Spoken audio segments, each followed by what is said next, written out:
Hereditary is the latest film from the indie studio A24, starring Toni Collette, Alex Wolff, who is the better of the Wolff brothers in my opinion, Millie Shapiro, Gabriel Byrne, and Ann Dowd. And the film, without really giving much plot away, follows the Graham family, who starts to notice strange and sometimes supernatural events following the death of their reclusive maternal grandmother. Let's get into my pro list for Hereditary. First off, I want to start with the single best performance from an actress that I've seen all of this year in 2018, Toni Collette. She has to project so many emotions in this film, and sometimes you really have to worry, you have to worry that it'll somehow come across as a little too over the top and maybe kind of silly. But Collette as Annie Graham actually finds a wonderful balance between outright insanity and realism, and you see her go further and further into a downward spiral, and they show her breaking point very early in the film, and the fun part is, it's the first act.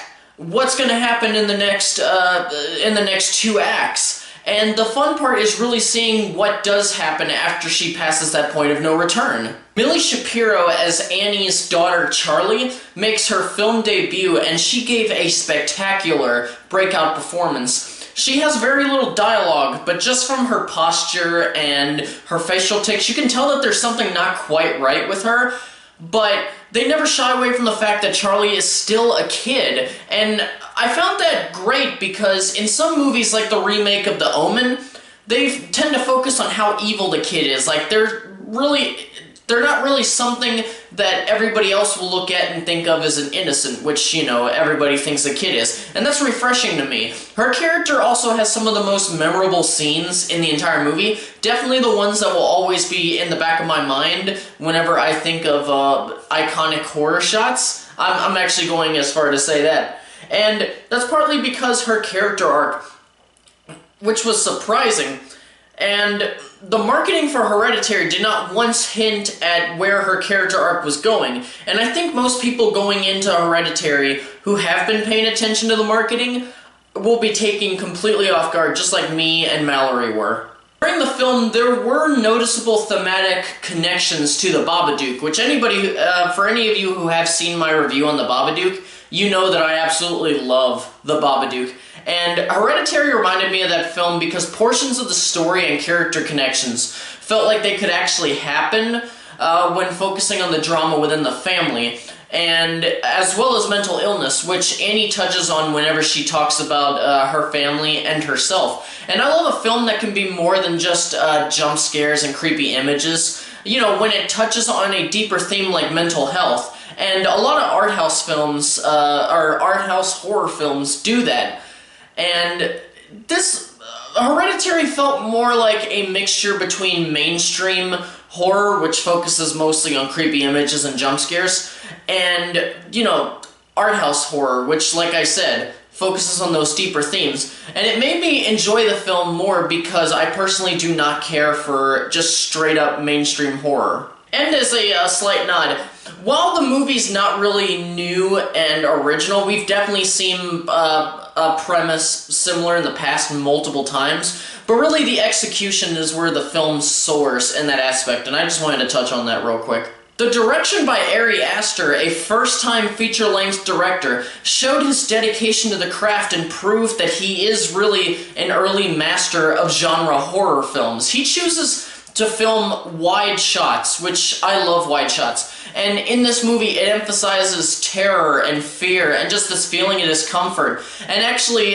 moving on to another pro, there are some shots in this movie where it'll focus on something for a long period of time, again, emphasizing discomfort. And you're sitting there thinking, why are they holding here so long? And then your eyes start to wander within the frame, and then you think you see something. You squint your eyes just a little bit, and sure enough, there's something there. And knowing that there's actually something there heightens the tension that you're already feeling.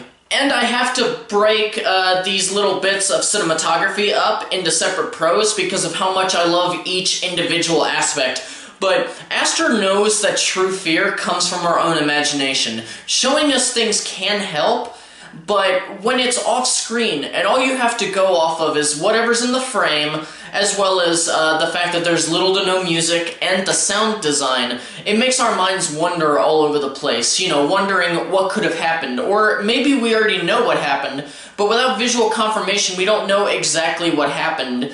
And there's quite a few scenes in the movie like this, and I love when a filmmaker actually takes their time with something like that to actually show the audience what happened, because there is actually one scene in this movie where something happens and it's like you actually don't know what happened exactly. You have an idea of what happened, but you don't know how exactly it happened. And then when they finally show what happened, it's either going to be exactly what you thought, or it's going to be even worse. You'll see what I mean when you see the movie. This is definitely not a perfect movie like some critics are suggesting, but of course, this is all based off of your own opinion. I mean, film is an art form after all, and like I always say, art is subjective to each individual person. That being said, my one con with this movie, from my subjectivity, the majority of the first act dragged.